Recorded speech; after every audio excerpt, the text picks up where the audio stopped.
BASC, confianza y seguridad certificadas. La Organización de las Naciones Unidas, ONU, fue creada con el propósito principal de mantener la paz y la seguridad internacionales, luego de las devastadoras consecuencias de la Segunda Guerra Mundial. Fue fundada el 24 de octubre de 1945, cuando entró en vigor la Carta de las Naciones Unidas firmada por 51 países. Los fines principales de la ONU son mantener la paz y la seguridad internacional, prevenir conflictos entre países y ayudar a resolver disputas por medios pacíficos. Fomentar relaciones de amistad entre las naciones basadas en el respeto al principio de igualdad de derechos y la libre determinación de los pueblos. Cooperar en la solución de problemas internacionales de carácter económico, social, cultural o humanitario, como la pobreza, el hambre, la educación y la salud pública. Promover y defender los derechos humanos, fomentar el respeto de los derechos humanos y las libertades fundamentales para todos, sin distinción de raza, sexo, idioma o religión. Servir de centro para armonizar los esfuerzos de las naciones actuales como foro para el diálogo y la cooperación internacional frente a desafíos globales como el cambio climático, las pandemias o el terrorismo. En resumen, la ONU se creó para evitar una nueva guerra mundial y para promover un orden internacional basado en la cooperación, la justicia, los derechos humanos. Por su parte, la OTAN, la Organización de Tratado del Atlántico Norte, conocida también como NATO por sus siglas en inglés, fue creada el 4 de abril de 1949 con la finalidad principal de garantizar la seguridad colectiva de sus miembros frente a las amenazas externas, especialmente en el contexto de la Guerra Fría. Las finalidades principales de la creación de la OTAN fueron la defensa colectiva contra la amenaza soviética. Esto es, la OTAN surge como una alianza militar entre países de Europa Occidental y América del Norte en respuesta al crecimiento del poder e influencia de la Unión Soviética tras la Segunda Guerra Mundial. Su artículo 5 establece que un ataque contra uno de sus miembros será considerado un ataque contra todos. Se buscaba disuadir a la Unión de Repúblicas Socialistas Soviéticas de expandirse militarmente por Europa Occidental. La presencia de las Fuerzas Armadas estadounidenses en Europa fue una garantía concreta de esta protección. También se buscaba estabilidad y cooperación entre las democracias occidentales, por lo cuanto la OTAN también promovía la cooperación política y militar entre las democracias liberales del Atlántico Norte, uniendo a sus miembros bajo valores comunes de libertad, democracia y Estado de Derecho. También buscaba evitar el resurgimiento del militarismo europeo. Por su parte, su función era controlar y coordinar el rearme de Europa, en particular de Alemania Occidental, asegurando que se hiciera bajo supervisión multilateral e integración estratégica.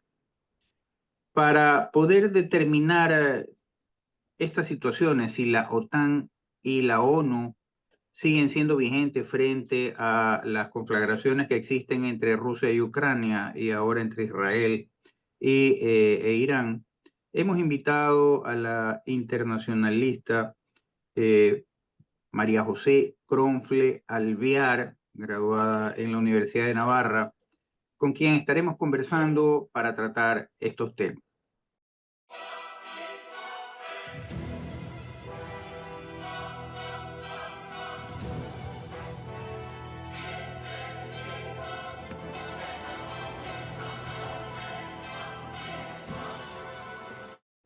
¿Ya no puedes más con el hackeo, el chantaje y la fuga de información? ¿Sabes lo que tienes que hacer? Primero afíliate y certifícate más. Además, realiza auditorías tecnológicas e inventarios, contraseñas por usuario y establece políticas de ciberseguridad. Yo nomás te digo. Hola Modesto, qué gusto y un saludo a todos los televidentes. Un gusto, María José. Entrando en materia, ¿qué principios fundamentales de la ONU son vigentes en la geopolítica del siglo XXI? Bueno, todavía siguen siendo importantes cosas como respetar la soberanía de cada país, resolver conflictos con diálogo y no con violencia, proteger los derechos humanos. Desde una visión liberal, también es clave defender la libertad económica, el respeto a la propiedad privada y el comercio libre entre países. ¿Qué quiero decir con esto? Que todavía sigue siendo importante algunos aspectos y algunas eh, funciones de la ONU actualmente, pero bueno, vamos a discutirlo eso más adelante en la entrevista. Correcto. ¿Tú crees que la ONU ha logrado cumplir su objetivo primario de preservar la paz internacional? Bueno, a veces sí, pero muchas veces no. Ha fallado en evitar guerras como las que estamos actualmente viviendo, crisis, dictaduras. Si bien es cierto, la paz no solamente depende de la ONU, sino que también depende de los países fuertes y libres, con economías sanas y con gobiernos estables. Es importante que estos países se hagan respetar y que colaboren entre ellos.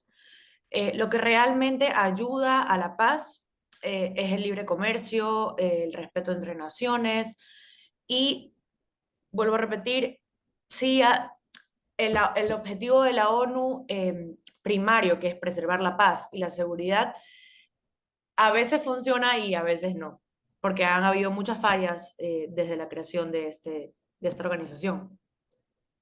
Desde tu óptica o desde tu apreciación, ¿qué papel ha jugado la ONU en el conflicto entre Rusia y Ucrania? Bueno, lo hemos visto y es un poco evidente. El papel que ha tenido la ONU es un poco limitado. Ha condenado la invasión, pero si bien es cierto, no la ha podido detener. Rusia es miembro permanente del Consejo de Seguridad de la ONU y tiene poder de veto. Así que esto hace que Rusia bloquea cualquier acción real. La ONU ha quedado como una institución que observa, pero no actúa con fuerza y con determinación ante los acontecimientos que están pasando actualmente. La defensa real de Ucrania ha venido más bien de países occidentales y también, como usted lo mencionaba, de la OTAN.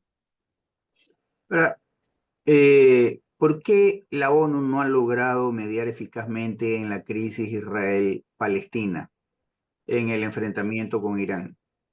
Bueno, en mi opinión, parece ser que la ONU, y es lo que demuestra, está atrapada como en una especie de neutralidad, que no reconoce quienes amenazan la libertad. En el caso de Israel, muchos países dentro de la ONU tienen posturas abiertamente anti-israelíes. Y en el caso de Irán, no han sido firmes frente a un régimen autoritario que viola derechos humanos de sus ciudadanos, como ya lo sabemos. Entonces, en mi opinión, la ONU se vuelve un poco ineficaz, por ponerlo en palabras más simples, quedar bien con todos y no defiende valores claros como la democracia o el respeto a la libertad. Eh, ¿Tú crees que la ONU ha resultado irrelevante en la actual Guerra Fría entre Estados Unidos y China? Bueno, pienso que casi totalmente irrelevante. La competencia que existe entre Estados Unidos y China principalmente es en materia económica, tecnológica y también militar. Y en este caso la ONU no tiene ni fuerza ni autoridad para influir entre estas dos naciones. China, además de usar su poder dentro de la ONU para avanzar en sus intereses, no coopera. Y la verdadera competencia ocurre fuera del sistema multilateral. Así que sí pienso que ha sido casi totalmente irrelevante. ¿Tú crees que los vetos del Consejo de Seguridad, tú ya explicaste que Rusia es parte del Consejo de Seguridad, pero tú consideras que los vetos del Consejo de Seguridad son un obstáculo insalvable para actuar entre guerras injustificadas? Bueno, pienso que sí, totalmente. El veto convierte al Consejo en un lugar donde las grandes potencias se protegen a sí mismas. Si un país poderoso comete abusos, puede bloquear cualquier sanción. Entonces, el sistema está hecho para no molestar a los fuertes, aunque violen las reglas. Por eso considero que está un poco desactualizado todo el tema del veto en el Consejo de Seguridad de la ONU, porque definitivamente de esta manera las potencias y los países que obtienen este veto se protegen a sí mismas. Se supone que la ONU está para proteger la libertad, los intereses globales de la humanidad por sobre todas las causas. Eh, y sin embargo, ¿qué tan democrático es hoy el sistema de toma de decisiones dentro de la ONU, en base a lo que tú has manifestado? Bueno, yo pienso que la ONU siempre está en la mira. La ONU siempre envía misiones de paz, que a veces no logran mucho, eh, y emite resoluciones sin un peso real.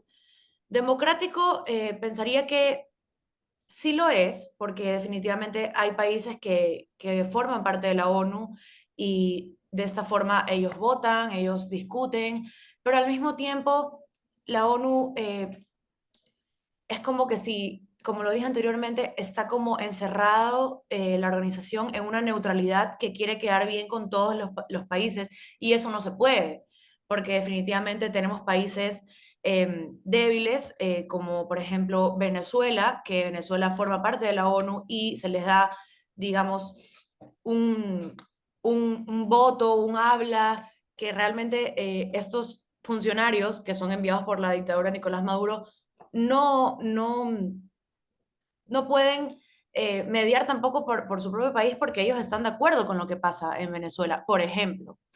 O en otros países, sí pudiera ser, es democrática la votación, es democrática la conversación, el diálogo, pero al final cada país vela por su propio interés y cada presidente o cada autoridad vela por su propio interés, más no exactamente por los intereses de los ciudadanos. En derecho, cuando el juzgador tiene interés en la cosa que va a juzgar o en el hecho que va a juzgar, existe la figura de la recusación y entonces es reemplazado por un juez independiente, entre comillas. ¿Tú no crees que justamente este tema de estar conformado el Consejo de Seguridad por países que están involucrados entre sí en un conflicto armado le quita peso en cuanto al tema de la imparcialidad y le da cierta ventaja a ser miembro del Consejo de Seguridad? En base a eso, ¿tú no crees que la conformación del Consejo de Seguridad no refleja pues la realidad geopolítica actual? ¿Cuál es tu opinión? Sí, por supuesto, estoy totalmente de acuerdo con lo que usted dice. Tenemos países muy poderosos como Rusia, eh, o por ejemplo, sabemos que en Venezuela se encuentran bases rusas, bases de Corea del Norte, también iraníes. Entonces, al estar todos estos países enfocados en su propio bien y en sus propios ideales y en lo que a ellos les pueda convenir, no se torna en una política o en una discusión justa, porque definitivamente hay intereses de por medio. Entonces, la ONU efectivamente se creó originalmente para evitar una otra guerra mundial. Luego de la Segunda Guerra Mundial se conforma la ONU, se conforma el Estado de Israel, pero creo que sí ha fallado y creo que no se ha cumplido las expectativas ni de los ciudadanos de cada país, ni de ellos mismos, porque realmente no reflejan el principio y por lo que se creó esta organización. ¿La ONU tiene capacidad real para imponer decisiones vinculantes a países soberanos o no? Se supone que sí los tendría. La ONU es una organización que los países al conformar esta organización definitivamente tienen que acatar medidas que la ONU sugiera, pero al final cada país tiene una soberanía. Por ejemplo, podemos poner un escenario donde la ONU le pida o le exija al presidente Nicolás Maduro de Venezuela que deje el poder. El dictador Nicolás Maduro no lo va a dejar. Entonces, Sí, la ONU tiene ese poder de influencia, lo tiene, pero al final la soberanía de cada país es la que decide y sus autoridades. Ahora, la Organización de las Naciones Unidas definitivamente tiene que funcionar debidamente financiada. Y mucho de ese financiamiento también viene de los Estados Unidos. Y en base a esto, María José, ¿existe algún tipo de choque permanente entre la soberanía de los Estados Unidos y el multilateralismo que promueve la ONU? Bueno, pensaría que es un poco, podemos identificarlo de dos formas. La ONU los Estados Unidos definitivamente tiene mucho poder económico, militar, político, pero no es el único país que tiene este tipo de influencia sobre la ONU. También existen países como Rusia, los países de la Unión Europea, que también son parte importante de la financiación de la ONU. Eh, a Estados Unidos siempre se lo ha querido pintar como el malo de la historia, para hablarlo en palabras que todos lo podamos Comunes, entender, claro. que todos los podamos entender, pero definitivamente no es así y no es como se lo quiere reflejar. Hay muchos otros países muy poderosos, de igual poder económico, militar o económico que Estados Unidos, pero, y por ejemplo, hay cuestiones que Estados Unidos tampoco ha podido resolver dentro de la ONU, que tampoco ha podido conciliar o mediar. Entonces, pensaría que no es del todo así. Efectivamente, un país como Estados Unidos tiene más peso que un país como Ecuador, que somos un país medianamente no tan fuerte como Estados Unidos, pero sí tiene un cierto punto de influencia, no todo, porque tampoco el Estados Unidos es el dueño de la ONU. Hay otros países que también compiten por esta soberanía dentro de las Naciones Unidas. María José, ¿qué tan respetadas a la hora de la hora son las resoluciones que toma la ONU por parte de las potencias globales? ¿Son un saludo a la bandera o tienen un peso suficiente como para que las potencias globales digan, sí, está bien, es una resolución de la ONU y hay que cumplirla de atas o de mangas? Bueno, en este caso pudiera usar el ejemplo de la creación del Estado de Israel. En esa época, la ONU creó el Estado de Israel a raíz de la Segunda Guerra Mundial. Y eso sí fue innegable y eso fue inamovible. Y en ese tiempo, lo que en este caso con la creación del Estado de Israel, lo que la ONU dijo se cumplió definitivamente. Israel es un país con su Estado, con una constitución, con una moneda, con un presidente, etcétera, etcétera, etcétera. Pero pensaría que con el pasar de los años, esto se ha perdido.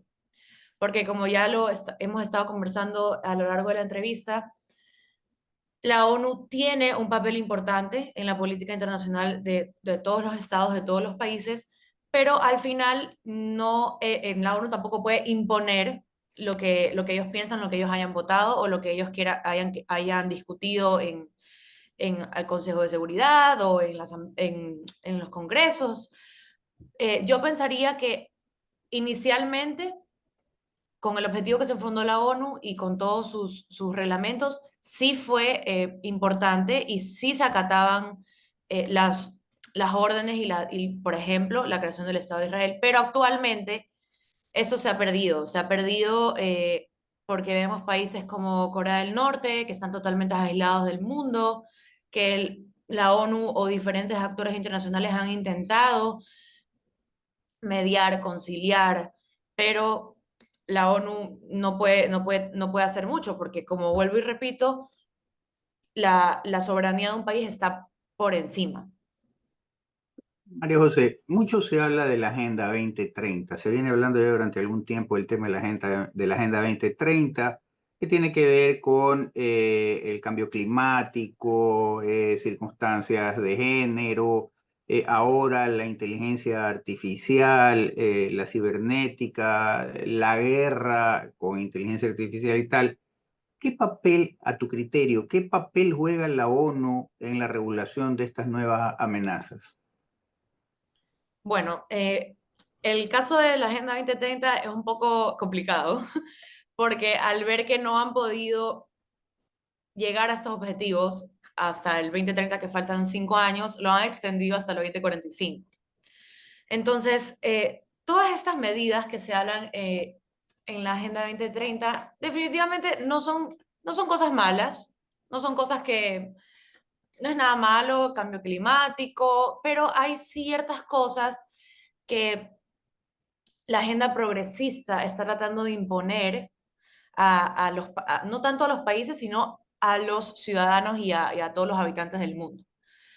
Hay que tener mucho cuidado con las cosas que la Agenda 2030 plantea. Son bastantes elementos y bastantes planes, pero creo que la gente y los ciudadanos de todo el mundo ha tenido una respuesta. Si bien hay gente que apoya a esta Agenda 2030, también hay gente que la critica y que no está de acuerdo. Y es por eso también que al ver la negativa en la respuesta ante estas propuestas, han tenido que extender el tiempo de Agenda 2030 a 2045 porque no han logrado justamente alcanzar los objetivos que ellos quieren. Sí. ¿Tú crees, María José, que la ONU ha sido superada por bloques regionales tales como la OTAN, la Unidad Europea o los BRICS? En cuanto a la OTAN, sí. La OTAN fue clave, por ejemplo, para frenar el avance comunista en Europa. La existencia de la OTAN ha desmotivado cualquier intento de invasión soviética, equilibrio de poder, eh, y trata de evitar las guerras ya tan abiertas. La OTAN en este caso sí ha sido un ejemplo exitoso de alianza, pero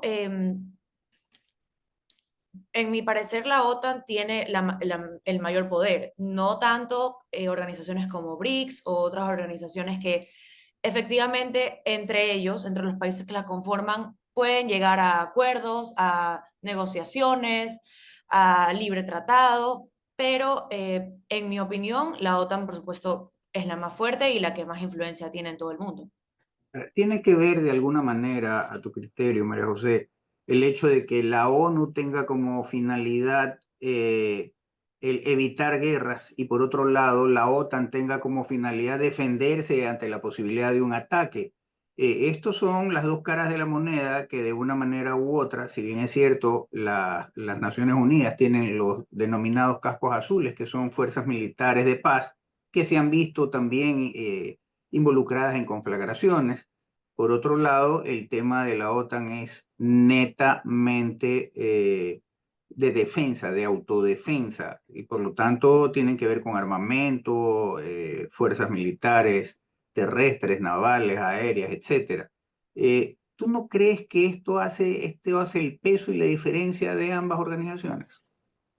Yo sí lo pienso, definitivamente la OTAN es una alianza militar entre varios países para defenderse de posibles ataques o problemas. La OTAN tiene un principio que es si atacan a un país, es como si lo estuvieran atacando a todos. Entonces, si atacan a un país, toda la alianza va a responder.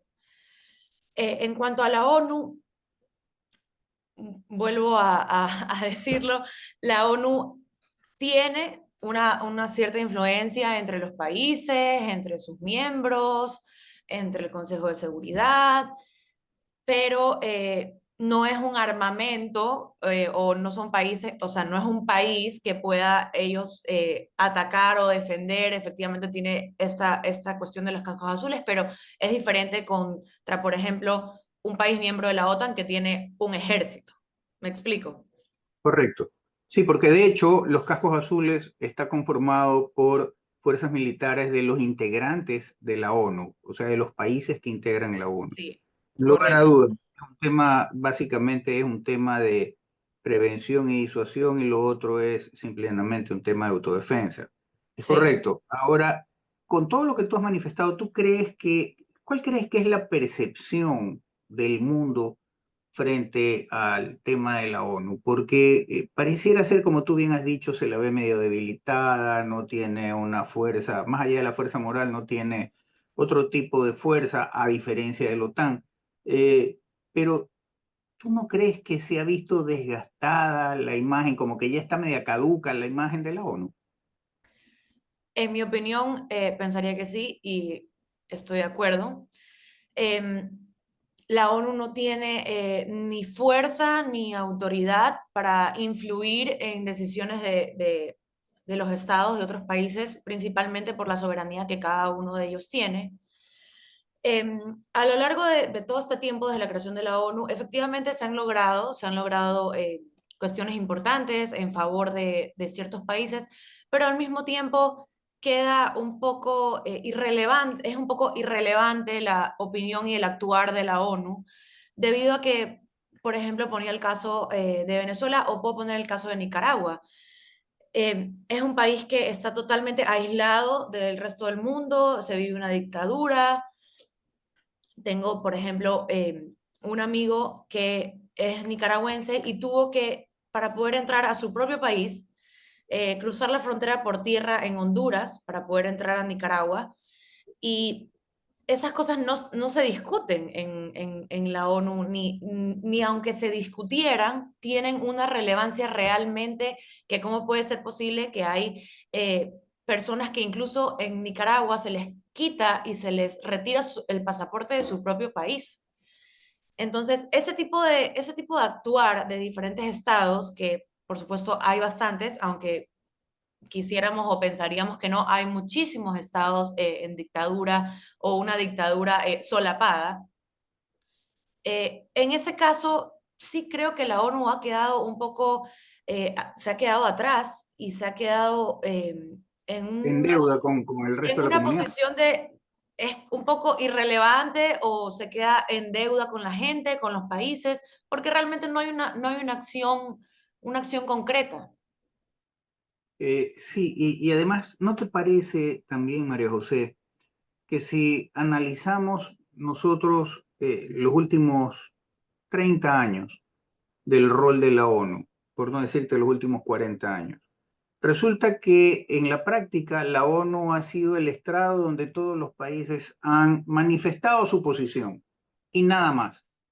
A la hora de la hora, quien se ha llevado el protagonismo en el tema de llegar a acuerdos de países en conflicto y todo, es el gobierno norteamericano. En el tema de la firma de la eliminación de ojivas nucleares, fue el gobierno norteamericano, no la ONU.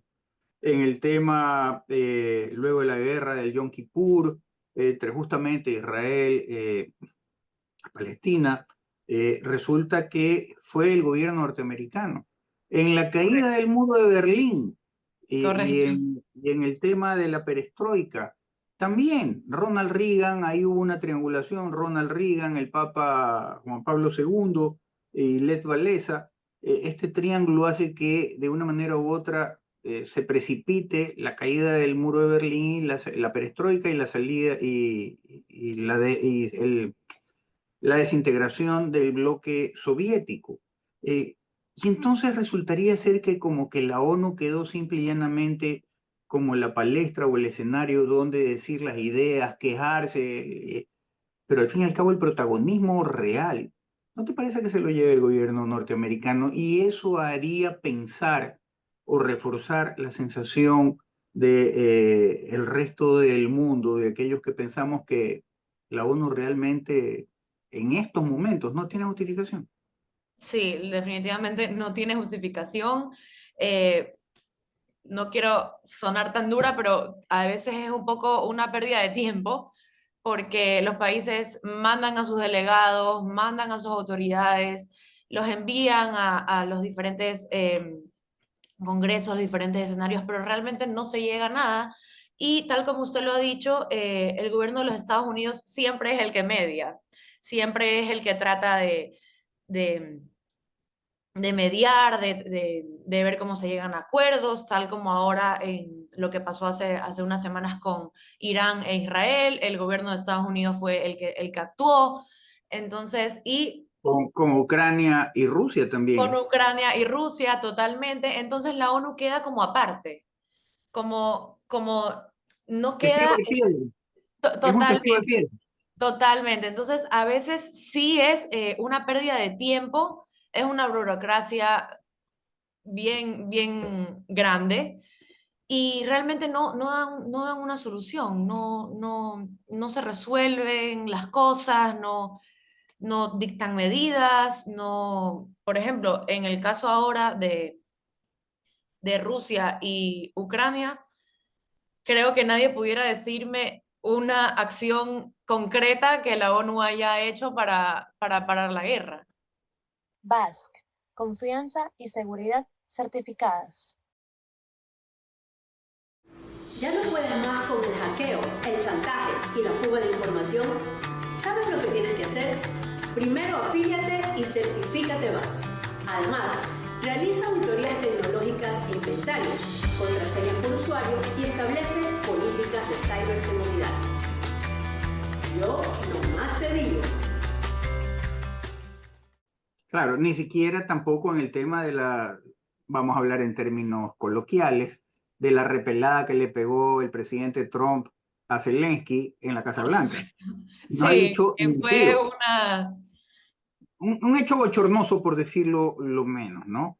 Sí. Este, ¿Tú no crees, María José, que la ONU necesita nuevos liderazgos y necesita una renovación generacional? Porque como que están anquilosados, todos los vemos ahí, es como que si estuviésemos viendo a estos personajes del Museo de Cera, ya Sí, bastante totalmente. pasaditos en edades y todo lo demás. ¿Tú no crees que se necesita una renovación de liderazgos y renovación generacional? Por supuesto, como lo dije antes, originalmente la ONU fue creada y fue pensada en hacer el bien, en ser efectiva, en la resolución de problemas, de conflictos entre los diferentes países, pero actualmente eso no se ve, entonces claramente algo está fallando. Pienso que deberían de poner el ojo en todos las ramas que tiene la ONU, en tratar de cambiar un poco todo, cómo lo hacen todo, cómo se dirigen, cómo tratan de efectuar las cosas, porque definitivamente queda como si no, la verdad es que no hacen mucho, no hacen nada en favor de las naciones que están realmente sufriendo. Es como un escenario donde, como si fuese un teatro donde todos van a conversar, todos se reúnen, cumplen con su día y no se llega a realmente algo concreto. Alguien en algún momento aquí en el país, refiriéndose al tema justamente de los representantes internacionales, de los diplomáticos, decía, la reunión de los diplomáticos no es más que la reunión de momias cocteleras. ¿Tú no crees que en algún momento esto podría ser también aplicado a la ONU? Pensaría que sí, definitivamente. Parece más un evento social o un evento de que se reencuentren autoridades de diferentes países que realmente tomar A acción la foto, para la sí, foto nada más, simple y totalmente. llanamente. Yo creo que hemos de una manera u otra agotado el tema de la ONU, pasemos al tema de la OTAN. ¿Tú crees que la amenaza soviética que justificó la creación de la OTAN sigue vigente en el contexto geopolítico actual? Bueno, la amenaza soviética como tal ya no existe, pero Rusia sigue siendo un actor agresivo que desafía a Occidente, como se ha visto en Ucrania. También hay amenazas nuevas como China o el terrorismo islámico.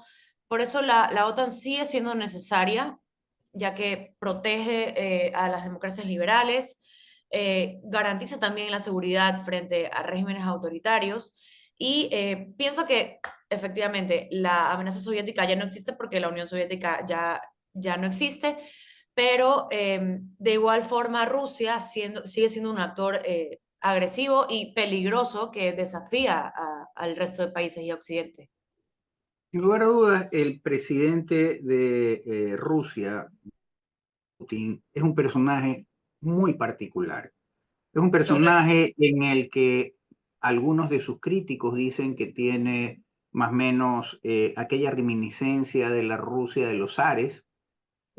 Por otro lado, también tiene o aspira o extraña aquello de la Rusia soviética unificada toda, y se habla de que una de las aspiraciones justamente del presidente Putin es reagrupar a todos estos países que se abrieron, estas comunidades que se abrieron y se independizaron en pequeños países luego de la caída del muro de Berlín y de la perestroika. Eh, y también hay una cosa que hay que considerar, y es que en la OTAN, cuando se firma justamente este tratado con la OTAN y en lo que en su debido momento fue el tratado con la Rusia soviética, una de las cosas que primaba era de que aquellos países que pertenecían a la Rusia soviética no podían pasar bajo ninguna circunstancia a la OTAN. Sin embargo, el tiempo, luego de la caída del muro de Berlín, ha hecho que un par de países de estos, para ser específico, 11 países han ingresado a la OTAN, digamos que por decirlo de la manera más amable, incumpliéndose este acuerdo entre comillas. ¿Tú crees que eso le daría justificación de una manera u otra al presidente Putin por el tema de Ucrania, toda vez que la finalidad de tener, de que no se sumen estos países a la OTAN era no tener al enemigo como vecino en la pared de atrás?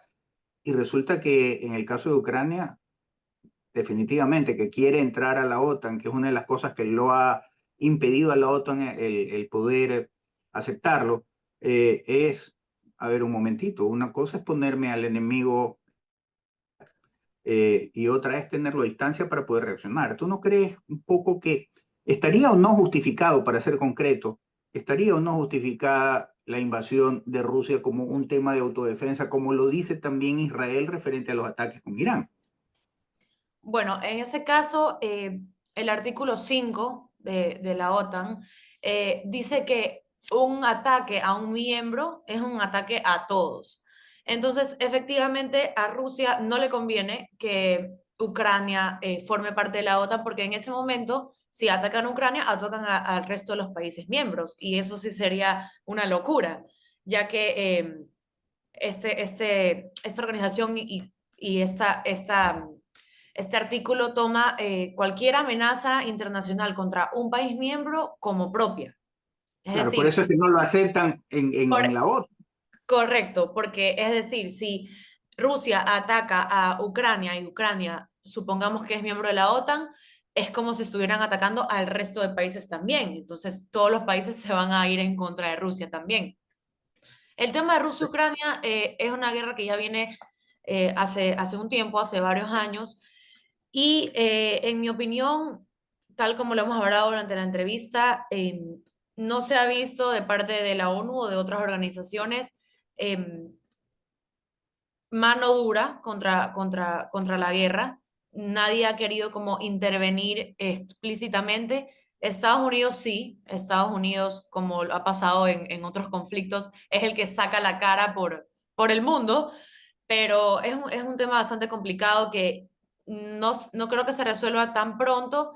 Y en cuanto a los países que salieron de la Unión Soviética y que Putin quisiera reintegrarlos a lo que hoy es Rusia, pensaría que eso no va a pasar bajo ningún concepto, porque en ese momento en el que Rusia quiera reagrupar a estos países, definitivamente va a haber una respuesta internacional muy fuerte.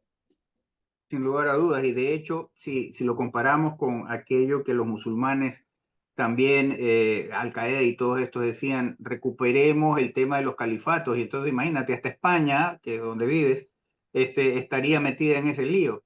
Totalmente. Y a propósito de aquello, María José, durante algún tiempo la OTAN o los países que integran la OTAN en el tema defensivo se hicieron los locos, miraron para otro lado y como que no cumplieron con aquel pago del 2% del Producto Interno Bruto para justamente invertirlo en el tema de la defensa.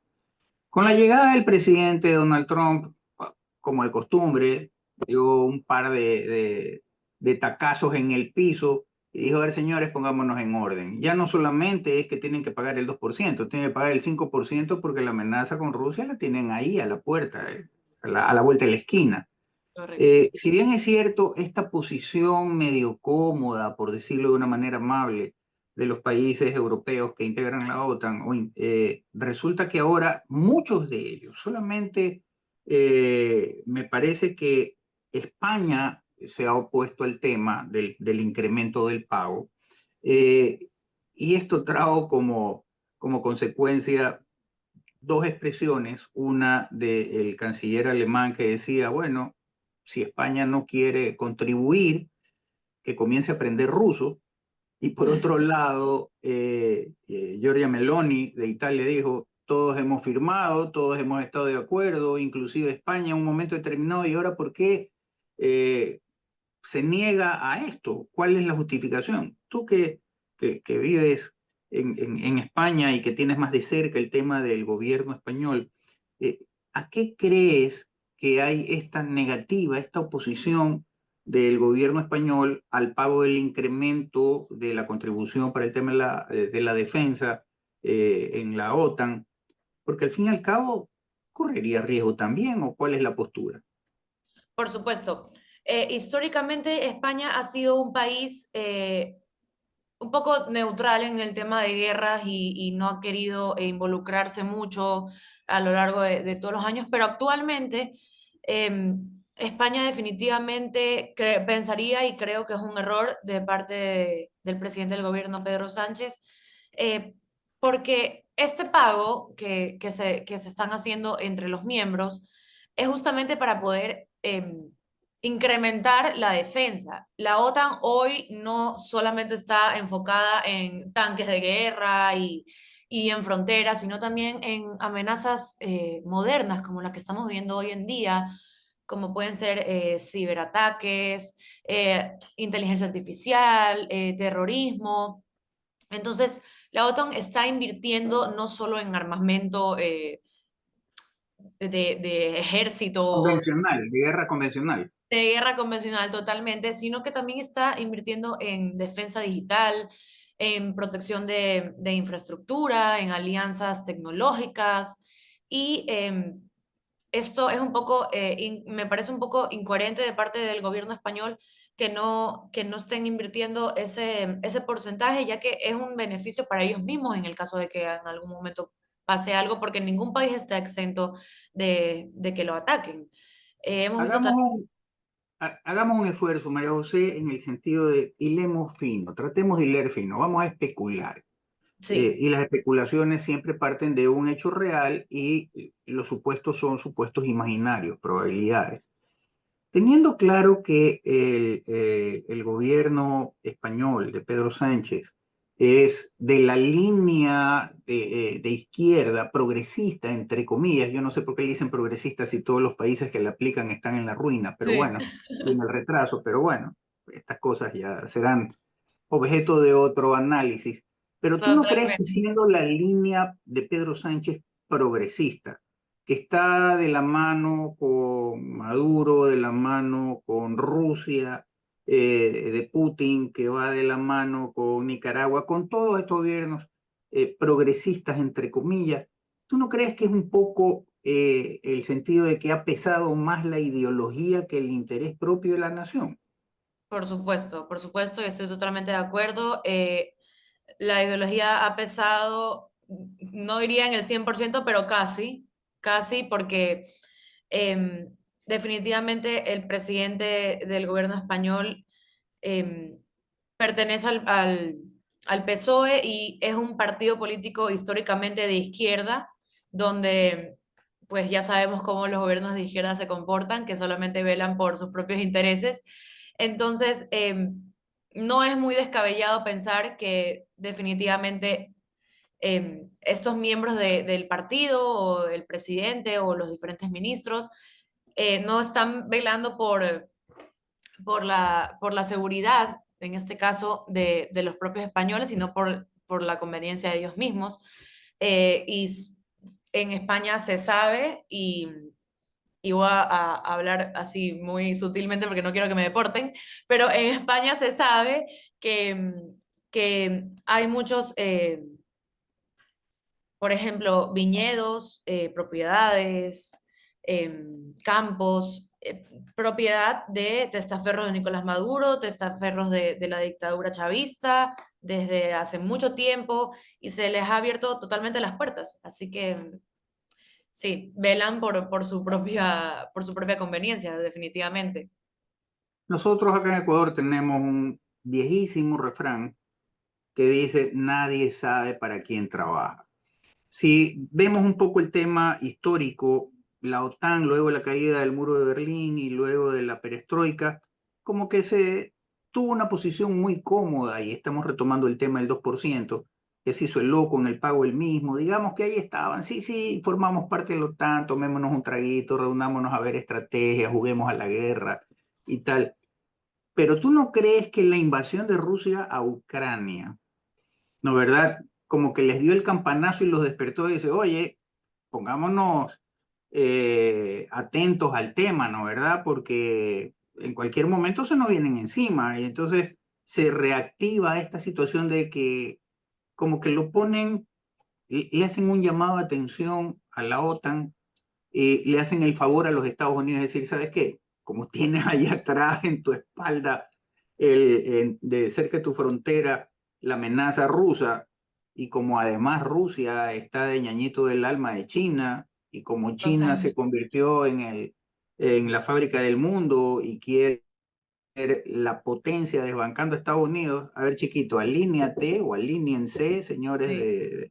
de Europa, y ¿sabes qué? Necesitamos reforzarnos para defendernos toditos. Entonces ya no es el 2, es el 5. ¿Y tú no crees que en ese momento todos dijeron, sí, sí, sí, sí, sí, señor, el 5, lo que sea, con tal de que no se nos vengan encima? Sí, bueno, la guerra en Ucrania, en mi opinión, ha revivido el papel original de la OTAN como escudo defensivo en Europa totalmente. La invasión que ha hecho Rusia demostró que las amenazas militares no son cosas del pasado, que siguen pasando actualmente, que es el presente, que lo estamos viendo en muchas partes y muchos países que antes no intervenían en defensa, ahora sí lo están haciendo. Eh, este conflicto, lamentablemente, revivió el espíritu de unidad y de defensa del resto del mundo, ya que nos damos cuenta que estas cosas siguen pasando, que no son cosas del pasado, que están pasando actualmente. Entonces, creo que en ese aspecto, la guerra entre Ucrania y Rusia ha revivido un poco el papel original de la OTAN y, y vuelvo a decirlo, no solamente en armamento o en la guerra que vemos en las películas, sino en diferentes cosas como ciberseguridad, defensa de ataques tecnológicos, que ha pasado, que ha pasado que terroristas de la información o del Internet se meten en computadoras, se meten para sacar información. Entonces, creo que es esencial que los países inviertan este 5% o este 2%, como usted dice, como usted lo dice, ya que ningún país está a salvo de cualquier conflicto o terrorismo, no solamente físico y presencial y la bomba y el avión, sino de otras formas que también lo ha sufrido muchos países esto. Sin lugar a dudas, porque de hecho los hackers rusos tienen un reconocimiento mundial bárbaro. Por Ahora, supuesto. una realidad histórica, María José, eh, y es que no sé si tú recién habías nacido o todavía no habías nacido, pero hay una realidad histórica que es antes del 9/11 y después del 9/11. ¿Qué Total. abre este tema del 9/11, el ataque terrorista a las Torres Gemelas, utilizando aviones como si fueran misiles por un grupo terrorista? En el tren de Atocha, la estación de Atocha en Madrid también Sí. hubo ataque terrorista. En Alemania, atropellamientos, en Niza, atropellamientos. esto nos trasladó a lo que se denomina ahora, el terrorismo nos trasladó a lo que se denomina una guerra asimétrica. ¿Por qué asimétrica? Porque el combatiente no tiene pues el uniforme camuflado, la banderita del país, ni nada por el Totalmente. estilo, sino que simple y llanamente es un ciudadano más que va y actúa para generar terror y atacar a un país determinado. Bajo este esquema, ¿tú crees que la OTAN en los momentos actuales se ha preparado para esta amenaza global que es el tema del terrorismo? Bueno, como usted bien lo dice, a raíz del 11 de septiembre de 2001, yo nací en mayo de 2001, así que ya había nacido, em, se aplicó este artículo, el artículo 5, que dice que un ataque a un miembro es un ataque a todos. Se activó por primera vez luego del atentado a las Torres Gemelas y esta es una respuesta que mostró la OTAN como un compromiso real entre sus aliados, que quiere decir que si me atacan a mí, atacan a mis amigos. Eh, la fuerza que ha mostrado esta alianza, no sé si es tan contundente, ya que efectivamente, como usted lo dice, ahora los terroristas y todos estos ataques no vienen de un militar disfrazado o de una persona, no, vienen de civiles. Entonces, disfrazados de civiles, por supuesto. Y actualmente se siguen viviendo este tipo de ataques. No quedó solamente en el 9/11, ya en ese momento Al Qaeda atacaba a muchísimas ciudades y a muchísimos países, no solamente Estados Unidos. Definitivamente el ataque a las Torres Gemelas y al Capitolio y al Pentágono fue súper fuerte para el mundo y fue contundente para Estados Unidos. Pero estas cosas siguen pasando. Esto no quedó solamente en el 11 de septiembre o en otros ataques, tal como usted lo mencionaba, de, en De la la estación estación de Atocha en en Madrid la estación de tren de en Atocha. Francia, en Todos Niza estos, por supuesto, todos estos ataques siguen ocurriendo. El terrorismo islámico es una realidad, está en todas partes del mundo. Capaz en países como el nuestro, Ecuador, no lo sufrimos fervientemente o en vivo, pero eso no significa que el resto de países esté eh, salvado del todo de que cosas así puedan pasar. Efectivamente pueden pasar y hemos estado viendo cómo el terrorismo islámico se sigue propagando por el mundo y no ha parado. Para concluir esta interesantísima entrevista, este interesantísimo diálogo, María José, ¿cuál sería, a tu criterio, el impacto global si la ONU y la OTAN dejaran de existir? Bueno, eso sí sería algo bien fuerte para la política internacional, en el sentido de que se perdería todo orden, toda alianza, toda soberanía, sí, o sea, la ONU pensaría que si dejase de existir no cambiaría tanto el mundo, no cambiaría tanto el mundo, pero la OTAN definitivamente sí, porque es una alianza militar que hace frente a diferentes países que atacan y A una amenaza real. Ahora se ha demostrado que es una amenaza real. sí, totalmente. Así que pensaría que la OTAN sí es algo esencial para la política internacional. Es esencial que exista, que sus miembros permanezcan activos, que se invierta en seguridad de todo tipo, no solamente material, digámoslo así. Y sí, pensaría que la OTAN sí es un papel importantísimo en la política internacional, en las relaciones internacionales de todos los países. No tanto la ONU, porque vemos que actualmente no tiene mucha relevancia, así que si dejase de existir tampoco sería el fin del mundo, pero la OTAN sí, definitivamente eh, es esencial y es una organización muy importante para la seguridad de todos los países. Aquí hay un refrán que, con el perdón de los emelexistas, pero dice, murió Julio Jaramillo, ya solo nos queda Barcelona, y esto Solo lo nos queda dijo, Barcelona. sí, esto lo dijo un reportero que ya falleció desgraciadamente, el licenciado Artieda, pero si desapareciera de una manera u otra, para tomar tus palabras, si desapareciera la ONU, está bien, desaparece la ONU, pero aún nos queda los Estados Unidos. Sí, aún nos queda, solamente nos queda Barcelona, en este caso Estados Unidos, que hace frente definitivamente a todas estas intervenciones y a todos estos conflictos que, en mi opinión, cada vez son más fuertes y cada vez no se ha llegado definitivamente a una tercera guerra mundial, pero no estamos muy lejos de llegar. Así que efectivamente es el papel de los Estados Unidos y de sus aliados es importantísimo. Sin lugar a dudas. Mi querida María José, agradecerte por tus palabras, tu exposición clarísima. Es distinto la forma de ver las cosas de aquellos de mi generación, que ya tenemos 65 años, versus a alguien de tu generación que tiene un poquito más de 20.